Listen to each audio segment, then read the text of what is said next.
Tá? Então vamos lá. Nesse título de GPS para sair das dívidas, o que é isso? Eu acho que todo mundo está familiarizado hoje o que é um GPS, o que é um Waze. É realmente um caminho que eu acredito ser o melhor caminho para você sair das dívidas. Agora, lembra o seguinte, se você quer sair de um ponto e chegar a outro ponto com seu carro, você não consegue pular os pontos intermediários. Então, o que eu fiz? Eu separei aqui, 10 pontos desse GPS que vocês deveriam seguir na ordem para que vocês possam chegar mais facilmente ao resultado desejado, que é sair da dívida. Então, o que eu vou fazer? Eu vou passar ponto por ponto dos 10 pontos. Vocês podem ir me interrompendo, colocando dúvida, a minha equipe vai colocar aqui para mim também, porque eu queria realmente que você não passasse para o próximo ponto sem entender o ponto anterior. Imagina, vamos tentar falar, quem é do Rio de Janeiro, por exemplo, eu vou sair da Tijuca e vou até a Barra da Tijuca pela Zona Sul.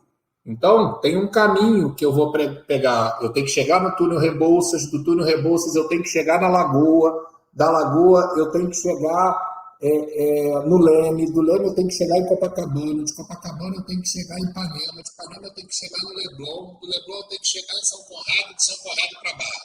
Então é exatamente esse caminho que eu passei hoje a tarde toda confirmando e fazendo com bastante carinho para que você possa seguir e ter o resultado. Então o que eu fiz? Além de ser 10 pontos, como se fosse 10 posições no GPS que você tem que passar, eu dividi a jornada em 3 blocos. Era como se a gente passasse por 3 bairros diferentes. Mais uma vez, se eu vou sair da Tijuca para Copacabana, eu tenho que passar pelo Leme. Tá? Então, é muito importante vocês passarem por cada um desses bairros do nosso GPS. Como é que eu dividi os bairros? Tá? Primeiro bairro é o bairro do reconhecimento. Segundo bairro é o bairro do plano estratégico. Terceiro bairro é o bairro do mindset, é o bairro da mentalidade. Então, ficou bem claro? No primeiro bairro do reconhecimento, eu vou dar para vocês 4 pontos. 4 pontos que vocês têm que passar em ordem. No segundo bairro do plano estratégico, eu vou dar 3 pontos. No terceiro bairro do mindset, da mentalidade, vão ser mais 3 pontos. Então vamos lá. Dentro do primeiro bairro, do bairro do reconhecimento, a primeira atitude que eu gostaria que quem está nessa situação ou conhece alguém nessa situação tome é você tomar conhecimento da dívida. Poxa, Felipe, como assim? Eu sei o que eu estou devendo. Gente, confia em mim, 99% não sabe, até porque é uma coisa ruim de se falar, ruim de se parar para pensar, ruim de se ter na frente. Então, assim, por incrível que pareça, muita gente que me procura fala, pô, Felipe, eu tô endividado. Eu falo, qual é a sua dívida? Não sei, eu vou consultar e te digo. Eu falei, caramba, jura?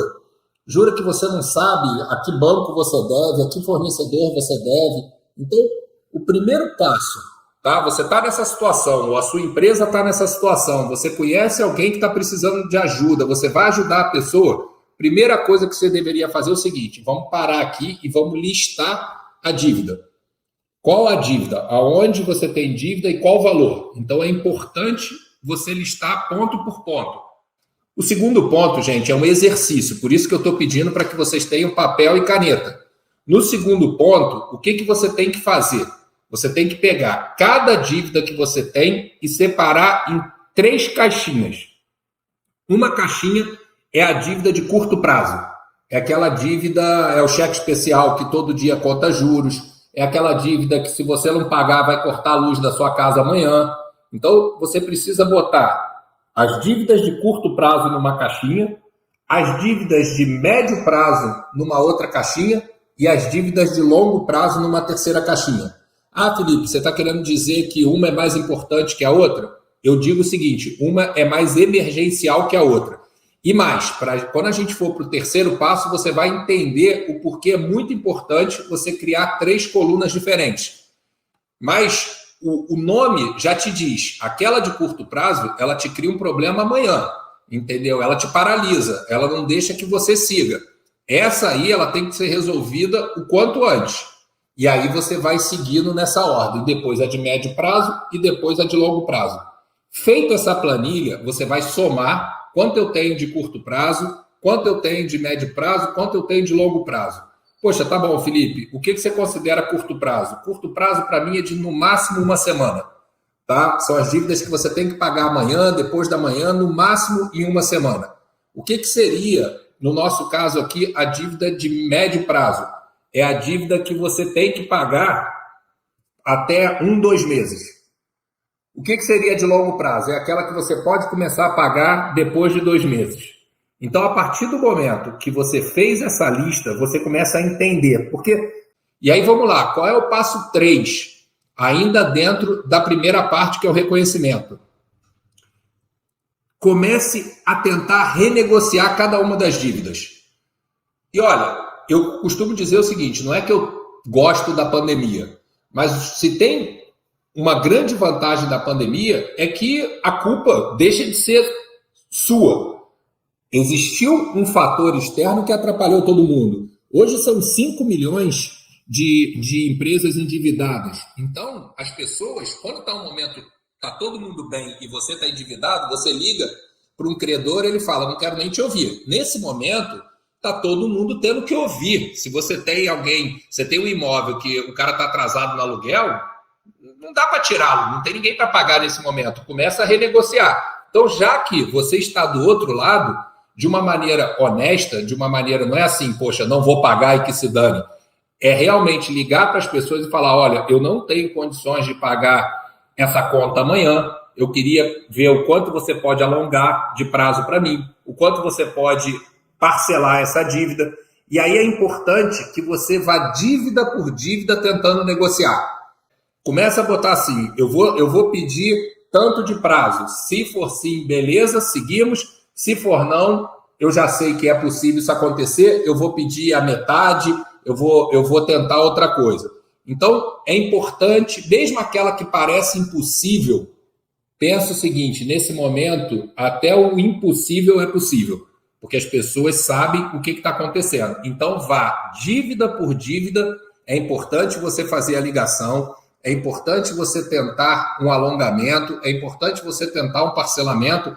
Tá bom, Felipe, como é que eu começo? Obviamente, você começa na de curto prazo, que é aquela que você já tem que pagar amanhã, entendeu? Então, outra dica que eu dou, não é muito ruim ficar devendo, é muito ruim não pagar alguém, mas é muito pior você não avisar que não vai pagar.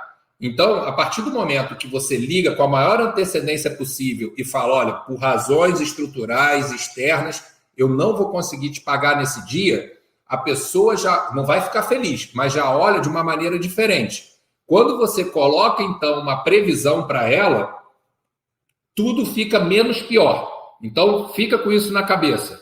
Avise sempre antes, sempre que possível, não deixa vencer, entendeu? Não deixa você já passar por alguém que não cumpriu algo, antecipa e fala, ó, por essa razão eu não vou conseguir. Então, você começa nas dívidas de curto prazo, depois você vai para as dívidas de médio prazo e depois você vai para as dívidas de longo prazo. Então, vamos lá. Deixa eu repetir para vocês. O bairro número 1, que é o bairro do reconhecimento. Atitude 1. Toma conhecimento de toda a sua dívida, lista ela. Atitude número 2. Bota 3 colunas.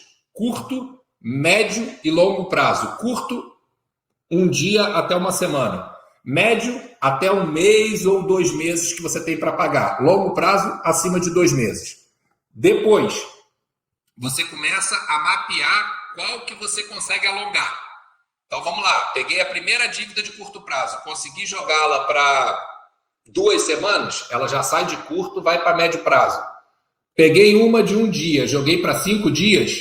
Essa dívida ainda está em curto prazo, mas eu já ganhei um prazo maior. A mesma coisa, peguei uma dívida de 30 dias, consegui alongá-la para 3 meses, ok, coloco ela para longo prazo. E negociação, gente. A base da negociação é você sentar primeiro na cadeira do outro. 4 pontos. Toma conhecimento, separa em curto, médio e longo prazo, faz um mapeamento de como você pode alongar e pagar, e a quarta etapa é negociação. Negociação. Senta na cadeira do outro, tenta ver o que você consegue atender, mas realmente acredita na negociação. Acabou esses 4 pontos? E, pessoal, para quem está chegando agora, bota essa gaivota, chama as pessoas que estão passando por uma dificuldade de dívida, coloca dúvida aqui que eu vou parando, porque eu não gostaria de mudar de ponto sem você entender o ponto anterior. Principalmente agora que a gente vai mudar de bairro. A gente vai sair do reconhecimento para o plano estratégico. Então, eu preciso que você entenda muito bem. A Thaís já fez um resumo aí para todos nós. Tomou conhecimento, separou em curto, médio e longo, fez um mapeamento do alongamento, 4º ponto, negociar. Beleza, conseguiu o que conseguiu, agora vamos lá. A gente tem que ir para o segundo bairro, que é o plano estratégico. Esse plano estratégico, você vai passar por 3 marcos. Mais uma vez, não vá para o plano estratégico sem passar pelo bairro 1, que é o reconhecimento. Qual o primeiro ponto do plano estratégico? Gente, você está numa situação de dívida. É uma situação crítica, é uma situação de guerra, é uma situação que necessita você apertar o cinto. Tá? Reconheceu isso? Você vai olhar todos os seus custos, os custos do seu negócio e vai ver o que pode ser cortado. Tem que ser. Cuidado para você não cortar tudo. E se você cortar a sua comida, você vai morrer. Mas você tem que cortar o que é mais caro, o que é supérfluo. E, poxa, Felipe, isso eu já estou fazendo. Está fazendo como? Cada dia eu vejo e tiro alguma coisa. Não é assim, gente. O segundo bairro se chama plano estratégico. Não existe plano só na nossa cabeça. O plano tem que estar no papel. Por que, Felipe, tem que estar no papel? Para que a gente leia todo dia, para que a gente consiga seguir esse plano. Então, vamos lá. Primeiro ponto, redução de custo. Se você não faz, e o que eu aconselho, eu faço até hoje, eu tenho minha planilha de gastos mensais. Não interessa se eu tenho reserva financeira, se eu não tenho dívida. Até porque eu quero ter um balizamento, eu não quero perder o controle. Eu quero chegar para minha família e falar, olha, esse mês a gente exagerou, entendeu? Não está dentro do nosso orçamento. Então, se você não tem até hoje, você precisa passar a ter a partir desse momento. Espero que você não pare nunca, porque isso vai te ajudar até a aumentar a sua lucratividade, que é uma planilha de custos. Pega os seus últimos 30 dias, vai no cartão, vai no canhoto do cheque, vai no enquanto você sacou dinheiro e lista tudo que você gastou nos últimos 30 dias. E aí você começa a ver o que daquilo você pode cortar, o que na sua empresa você pode cortar. Poxa, Felipe, mas eu preciso passar por esse passo? Sim, por 2 motivos. Você só tem lucro para pagar a dívida quando você aumenta a receita ou quando você diminui os custos. Sabe qual é o problema? Aumentar a receita não depende só da gente. Depende do outro lado querer comprar da gente, depende do outro lado nos pagar. Então, assim como está um momento ruim para a gente pagar, também está um momento ruim para a gente receber. Então, o que depende da gente? Custo. Então, você precisa apertar o cinto. Beleza? Vamos para o terceiro passo do segundo bairro, que é o 7º passo. A partir do momento que você fez uma projeção de entrada e uma projeção de saída, você tem que definir. Imagina o seguinte, você conseguiu reduzir seu custo ao máximo, você vai gastar R$500 por mês. Você conseguiu aumentar a sua receita ao máximo, você vai conseguir R$2.500 por mês. Opa, nós temos 2.000 aí de diferença. Nesses 2.000 de diferença, é importante, e presta atenção no que eu vou falar, não adianta você pegar esses 2.000 e amortizar a dívida, porque você precisa comer, você precisa, lembra dos custos básicos do próximo mês? Não adianta, não cometa esse erro, porque senão você vai entrar desesperado tomando uma outra dívida. Então vamos lá, sobrou 2.000, eu já sei que eu preciso de 500, que é o meu custo do mês seguinte, eu separo 500, sobrou 1.500. Desses 1.500, eu vou ver o que eu vou reinvestir no meu negócio para tentar subir a minha receita e o que eu vou pagar de dívida. Espera lá, Felipe, não entendi. Você ainda está pensando em reinvestimento no momento que você tem uma dívida de 10.000? Vamos lá, gente. Sobrou 2.500, 500 eu separei para despesa fixa. Às vezes, ao invés de pegar 2.000 e pagar 20% da dívida, eu pego 1.500, pago 15% da dívida e reinvisto esses 500 para me gerar 1.000, 1.500 no mês que vem. Vocês estão entendendo? Então, vamos lá. Esse passo é um pouco mais complicado. Você tem o seu lucro, que é a receita que você tem no passo 6, menos a despesa que você tem no passo 5. Você vai pegar esse lucro, você vai dividir de novo em 3 partes. 1 é o que você vai retirar para garantir o seu custo fixo. 2 é uma parcela que você vai reinvestir para ter mais lucro ainda mês que vem. E 3 é quanto você vai pagar de dívida. Então, vamos lá, as coisas estão começando a ficar mais claras. Nós já pegamos 500 para o nosso custo fixo, botamos 500 de reinvestimento, vamos comprar mais pão para vender o sanduíche natural, vamos crescer esse negócio, e você pegou 1.500 e já diminuiu a dívida. Então, vamos lá. Estamos no caminho, vocês estão dentro da van comigo. Nós saímos lá de trás de um cenário de dívida, que a gente não sabia quanto a gente devia, que a gente estava com medo de enfrentar o fantasma, que a gente estava com a síndrome do avestruz com a cabeça debaixo da terra, fingindo que o problema não existia. Eu convenci vocês de entrarem na van dessa live comigo e nós estamos seguindo. Primeiro passo, vamos lá, gente, qual é realmente a nossa dívida? Segundo passo, põe em categoria o que é de curto, o que é de médio, o que é de longo prazo. Terceiro passo, vamos ver como podemos alongar essa dívida, jogar ela mais para frente. Quarto passo, vamos negociar uma por uma. E aí, gente, tem que ser nós mesmos. Não terceiriza isso. Uma por uma, nós vamos negociar. Conseguimos sair daquele primeiro bairro. Entramos no segundo bairro. Primeiro ponto, primeira parada que nós estamos na nossa van. Vamos listar os nossos custos. Vamos cortar o que for possível. Corta isso aqui, corta isso aqui, corta isso aqui. Próximo ponto, número 6. Vamos ver como a gente consegue vender mais e ter mais lucro. Vamos fazer mais do que a gente sempre fez. Sétimo ponto, a gente separa o que a gente vai ter de custo fixo, o que nós vamos ter de reinvestimento, que nós vamos pagar a dívida. Oba, Felipe, estou junto contigo nessa van, estou entendendo. Já cheguei no ponto 7, faltam 3 pontos só para a gente chegar aonde a gente quer.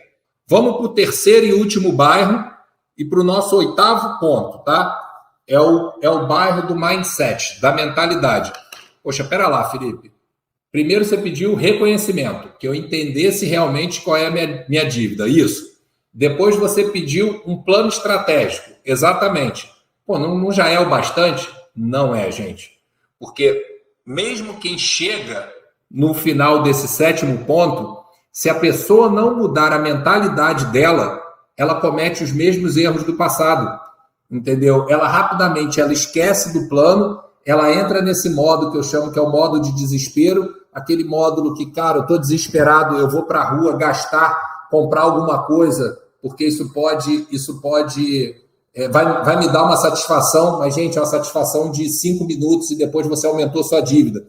Então, depois de você percorrer, passar nesses 7 paradas da van, você precisa chegar na parada número 8 e realmente parar nela. Para nela, toma um copo d'água, respira, faz a sua meditação, faz o seu exercício físico, faz a sua prece, a sua oração, mas entenda o seguinte, você e sua empresa não vão sair dessa se não mudar. Não adianta nada um maravilhoso plano para você executar o que você já estava executando. Então, nem perde tempo passando nesses 7 pontos. Se no final desses 7 pontos você vai falar a síndrome da Gabriela, que eu nasci assim, você sempre assim, vou morrer assim, nem perca tempo. Se você está aqui comigo, se você está anotando esses pontos, se você está vindo dentro da nossa van, se você está em cada parada, se você está entendendo, você precisa, nesse momento, dar uma pausa, dar realmente uma pausa e entender.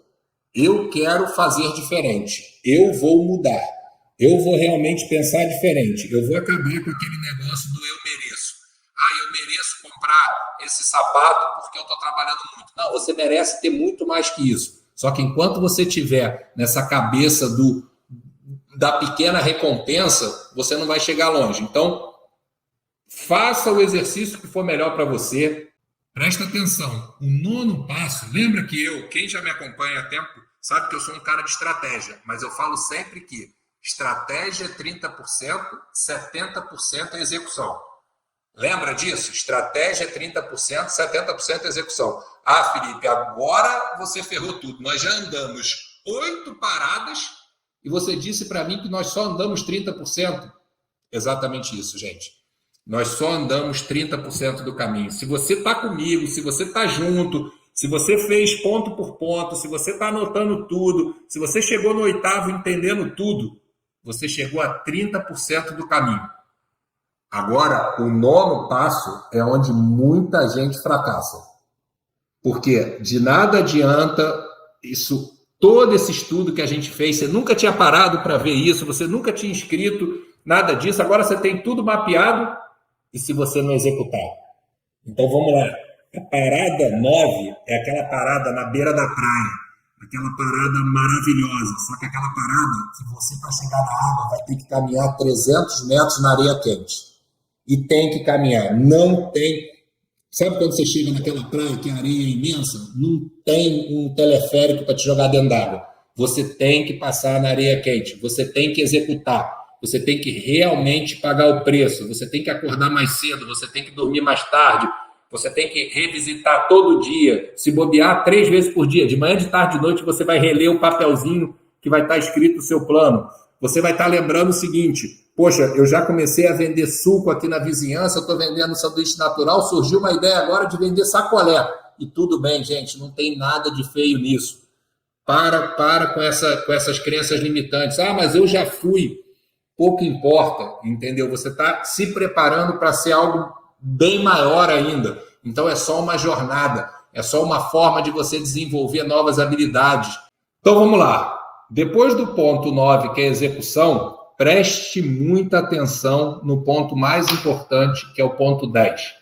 O ponto 10 talvez seja o mais difícil de eu ensinar para cada um de vocês, que se chama disciplina. Como assim, Felipe? É muito importante, se você não é uma pessoa disciplinada, que você se torne uma pessoa disciplinada. Sabe por quê? Porque a gente, mesmo que a gente, poxa, conseguimos sair do bairro 1, conseguimos sair do bairro 2, até mudei minha mentalidade, comecei a executar. Sem disciplina, você executa um dia só. Você chega lá, chega na execução, mas a disciplina é que vai te manter todo dia no plano. É que você vai realmente seguir e fazer o que tem que ser feito. Então é muito importante, gente, que essa estação número 10, ela pode jogar tudo a perder. Mas se você não botar na sua vida a disciplina de, poxa, eu disse que eu ia cortar isso, não importa se um amigo vai falar para eu fazer, se uma amiga vai falar para eu fazer, eu vou seguir o plano. Eu disse que eu ia chegar à noite e ia fazer 2, 3 horas de Uber, eu vou fazer. Eu disse que eu ia vender bolo caseiro na vizinhança, eu vou fazer. Eu disse que eu ia chamar meu filho para me ajudar, eu vou fazer. Então, assim, a disciplina, imagina o seguinte, a disciplina é a mola mestre de cada um desses pontos. É o que vai unir tudo e dar liga. Porque pensa o seguinte, como é que nós construímos essa live? Um GPS. O GPS é o que te tira da Tijuca, te leva à Barra da Tijuca. Mas para isso ele tem que ir passando em cada bairro. Agora, se você for só para o bairro e um não tiver linkado ao outro, você não chega a lugar nenhum. O que linka cada ponto que eu passei para vocês ao próximo, e ao próximo, e ao próximo, é o ponto 10. É o ponto que eu deixei para o final para que vocês realmente refletissem sobre isso. É o ponto da disciplina, entendeu? É o ponto de você eu vou acordar todo dia e vou pegar a folha de papel do plano. Isso é disciplina. Não é a disciplina de um atleta olímpico, não é isso. A disciplina é fazer o que tem que ser feito. É realmente você seguir as suas tarefas. E a disciplina, para que serve a disciplina, gente? A disciplina serve para não nos desanimar.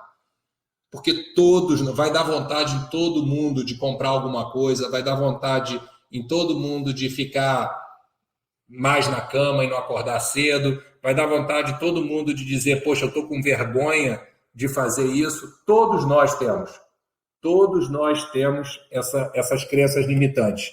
O que faz com que a gente quebre uma por uma se chama disciplina.